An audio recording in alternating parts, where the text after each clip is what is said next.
بسم اللہ الرحمن الرحیم۔ السلام علیکم ناظرین۔ قبر سے سیدھی جہنم میں جانے والی عورتوں کے 6 گناہ کون سے ہیں؟ 6 عادتیں عورت کو قبر سے سیدھا جہنم میں لے کر جائیں گی۔ یہ 6 بری عادتیں اللہ کو انتہائی ناپسند ہیں۔ ناظرین، ایک دفعہ حضرت علی رضی اللہ تعالی عنہ اور حضرت فاطمہ رضی اللہ تعالی عنہا آپ صلی اللہ علیہ وآلہ وسلم کے گھر تشریف لے گئی۔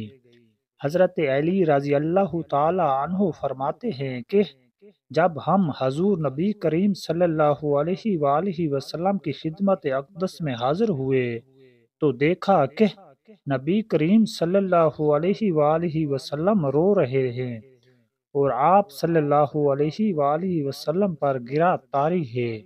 جب میں نے آپ صلی اللہ علیہ وآلہ وسلم کی یہ حالت دیکھی تو عرض کیا، یا رسول اللہ صلی اللہ علیہ وآلہ وسلم، میرے ماں باپ آپ پر قربان ہوں، آپ کو کس چیز نے رلایا ہے؟ تو آپ صلی اللہ علیہ وآلہ وسلم نے جواب میں فرمایا، میں نے شب معراج میں اپنی امت کی عورتوں کو جہنم کے اندر قسم قسم کے عذابوں میں مبتلا دیکھا ہے، اور ان کو جو عذاب ہو رہا ہے وہ اتنا شدید اور ہولناک تھا کہ اس عذاب کے تصور سے مجھے رونا آ رہا ہے۔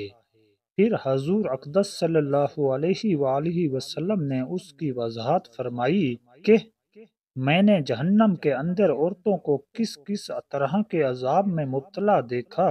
چنانچہ آپ صلی اللہ علیہ وآلہ وسلم نے فرمایا، میں نے ایک عورت کو دیکھا کہ وہ اپنے بالوں کے ذریعے جہنم کے اندر لٹکی ہوئی ہے اور اس کا دماغ ہانڈیا کی طرح پک رہا ہے۔ ناظرین اکرام، ایک تو خود جہنم کے اندر ہونا بذات خود کتنا ہولناک عذاب ہے، اور پھر بالوں کے بال لٹکنا یہ انتہائی تکلیف دہ عذاب ہے۔ اس کے بعد پھر دماغ کا پکنا یہ تیسری سزا ہے۔ آپ صلی اللہ علیہ وآلہ وسلم نے فرمایا، میں نے دوسری عورت کو جہنم میں اس طرح دیکھا کہ وہ زبان کے بل لٹکی ہوئی ہے۔ تیسری عورت کو میں نے دیکھا کہ اس کے دونوں پاؤں سینے سے بندھے ہوئے ہیں اور اس کے دونوں ہاتھ پیشانی کے ساتھ بندھے ہوئے تھے۔ چوتھی عورت کو میں نے اس طرح دیکھا کہ وہ چھاتیوں کے بل جہنم میں لٹکی ہوئی ہے۔ پھر پانچویں عورت کو میں نے اس حالت میں دیکھا کہ اس کا چہرہ خنزیر کے چہرے کی طرح اور اس کا باقی جسم گدھے کی طرح ہے، مگر حقیقت میں عورت ہے، اور سانپ اور بچھو اس کو لپٹے ہوئے ہیں۔ پھر آپ صلی اللہ علیہ وآلہ وسلم نے فرمایا کہ چھٹی عورت کو میں نے اس حالت میں دیکھا کہ وہ کتے کی شکل میں ہے اور اس کے منہ کے راستے سے جہنم کی آگ داخل ہو رہی ہے اور پاخانے کے راستے سے آگ نکل رہی ہے، اور عذاب دینے والے فرشتے جہنم کے گرز سے اس کو مار رہے ہیں۔ اس کے بعد حضرت سیدہ فاطمہ رضی اللہ تعالی عنہا نے عرض کیا کہ ابا جان، ان عورتوں پر یہ عذاب ان کے کون سے اعمال کی وجہ سے ہو رہا ہے؟ اس کے جواب میں نبی کریم صلی اللہ علیہ وآلہ وسلم نے ارشاد فرمایا کہ جس عورت کو میں نے سر کے بالوں کے ذریعے جہنم میں لٹکتا ہوا دیکھا اور جس کا دماغ ہنڈیا کی طرح پک رہا تھا، اس کو یہ عذاب گھر سے ننگے سر جانے کی وجہ سے ہو رہا تھا۔ وہ عورت نامحرم مردوں سے اپنے بال نہیں چھپاتی تھی۔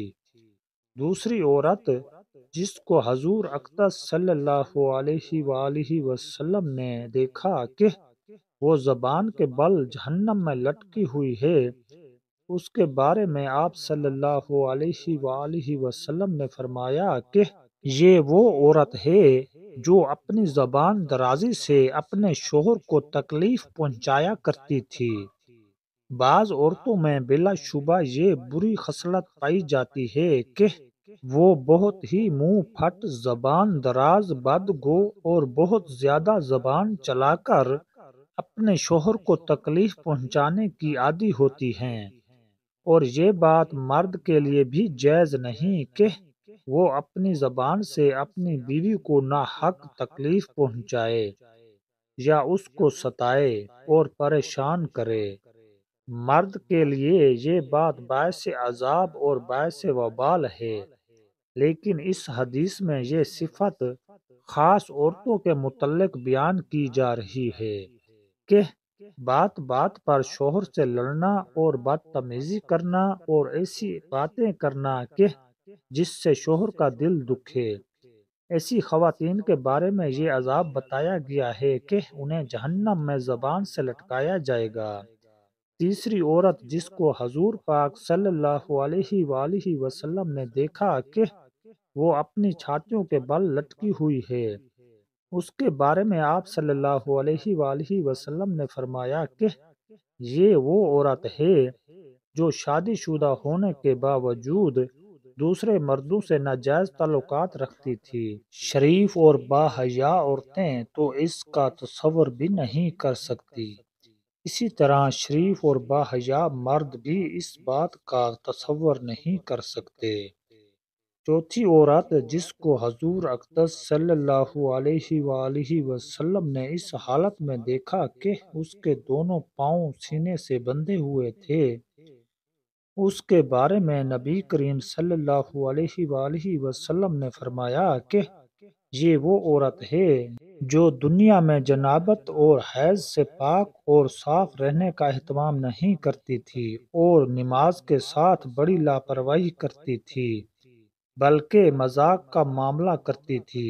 پانچویں خاتون جس کو حضور اقدس صلی اللہ علیہ وآلہ وسلم نے اس حالت میں دیکھا کہ اس کا چہرہ خنزیر کی طرح ہے اور باقی جسم گدھے کی طرح اور سانپ اور بچھو اس کو لپٹے ہوئے ہیں، اس کے بارے میں آپ صلی اللہ علیہ وآلہ وسلم نے فرمایا کہ یہ وہ عورت تھی کہ جس کے جھوٹ بولنے اور چغلی کھانے کی وجہ سے عذاب ہو رہا تھا۔ ناظرین کرام، یہ گناہ صرف عورتوں کے ساتھ خاص نہیں بلکہ اگر مردوں کے اندر بھی یہ گناہ فروغ پایا جائے تو ان کی بھی پکڑ ہوگی، ان پر بھی عذاب ہوگا۔ چھٹی عورت جس کو حضور اقدس صلی اللہ علیہ وآلہ وسلم نے اس حالت میں دیکھا کہ وہ کتے کی شکل میں ہے اور اس کے منہ میں آگ داخل ہو رہی ہے اور پاخانے کے راستے سے آگ باہر نکل رہی ہے اور فرشتے جہنم کے گرز سے اس کو مار رہے ہیں،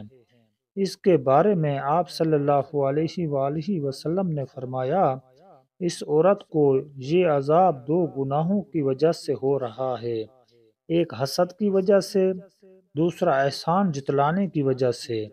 حضرت عبداللہ بن عباس رضی اللہ تعالی عنہما بیان کرتے ہیں کہ رسول اللہ صلی اللہ علیہ وآلہ وسلم نے فرمایا مجھے آگ دکھائی گئی تو میں نے اس جیسا خوفناک منظر کبھی نہیں دیکھا اور میں نے جہنم میں اکثریت عورتوں کی دیکھی ہے۔ تو صحابہ رضوان اللہ اجمعین کہنے لگے اے اللہ کے رسول صلی اللہ علیہ وآلہ وسلم وہ کیوں؟ تو نبی کریم صلی اللہ علیہ وآلہ وسلم نے فرمایا اپنے کفر کی وجہ سے۔ تو آپ صلی اللہ علیہ وآلہ وسلم سے پوچھا گیا وہ اللہ تعالیٰ کے ساتھ کفر کرتی ہیں؟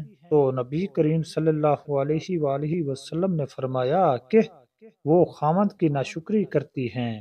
اگر آپ ان میں سے کسی کے ساتھ زندگی بھر احسان کرتے رہو تو پھر وہ آپ سے کوئی چیز دیکھ لے تو یہ کہتی ہے کہ میں نے ساری زندگی تم سے کوئی خیر نہیں دیکھی۔ حضرت سعید خدری رضی اللہ تعالی عنہ بیان کرتے ہیں کہ نبی کریم صلی اللہ علیہ وآلہ وسلم عید الاضحیٰ یا عید الفطر کے لیے عیدگاہ کی طرف نکلے تو عورتوں کے پاس گزرے تو فرمانے لگے اے عورتوں کی جماعت صدقہ و خیرات کیا کرو، بے شک مجھے دکھایا گیا ہے کہ تمہاری جہنم میں اکثریت ہے۔ تو وہ کہنے لگیں اے اللہ کے رسول صلی اللہ علیہ وآلہ وسلم وہ کیوں؟ تو نبی کریم صلی اللہ علیہ وآلہ وسلم نے فرمایا تم گالی گلوچ بہت زیادہ کرتی ہو اور خاوند کی نافرمانی کرتی ہو میں نے دین اور عقل میں ناقص تم سے زیادہ کوئی نہیں دیکھا، تم میں سے کوئی ایک اچھے بھلے شخص کی عقل خراب کر دیتی ہے۔ وہ کہنے لگی، اے اللہ کے رسول صلی اللہ علیہ وآلہ وسلم، تو ہمارا دین اور ہماری عقل میں نقص کیا ہے؟ تو نبی کریم صلی اللہ علیہ وآلہ وسلم نے فرمایا، کیا عورت کی گواہی نصف مرد کے برابر نہیں؟ تو وہ کہنے لگی، کیوں نہیں؟ تو نبی کریم صلی اللہ علیہ وآلہ وسلم نے فرمایا، تو یہ اس کی عقل کا نقصان ہے۔ کیا جب کسی کو حیض آئے تو وہ نماز اور روزہ نہیں چھوڑتی؟ تو وہ کہنے لگی، کیوں نہیں؟ تو نبی کریم صلی اللہ علیہ وآلہ وسلم نے فرمایا، یہ اس کے دین کا نقصان ہے۔ تمام خواتین کو ہماری یہ نصیحت ہے کہ وہ اسلام کے شعائر اور فرائض پر عمل کریں اور خاص کر نماز پڑھیں اور ان اشیاء سے دور رہیں جو کہ اللہ تعالیٰ نے حرام کی ہیں، خاص کر اس شرک سے جو کہ عورتوں کے اندر مختلف صورتوں میں پھیلایا ہوا ہے، مثلا اللہ تعالیٰ کے علاوہ دوسروں سے حاجات پوری کروانا اور جادوگروں اور نجومیوں کے پاس جانا۔ ہم اللہ تعالیٰ سے دعا گو ہیں کہ وہ ہمیں اور ہمارے سب بہن بھائیوں کو آگ سے دور کرے اور ایسے قول و عمل کرنے کی توفیق عطا فرمائے جو اللہ تعالیٰ کے پسندیدہ ہوں۔ اللہ پاک سے دعا ہے کہ اللہ پاک میری اور آپ کی بخشش فرمائے۔ ناظرین، کمنٹ باکس میں اللہ کے 99 ناموں میں سے ایک نام ضرور ٹائپ کریں۔ شکریہ۔ السلام علیکم ورحمۃ اللہ۔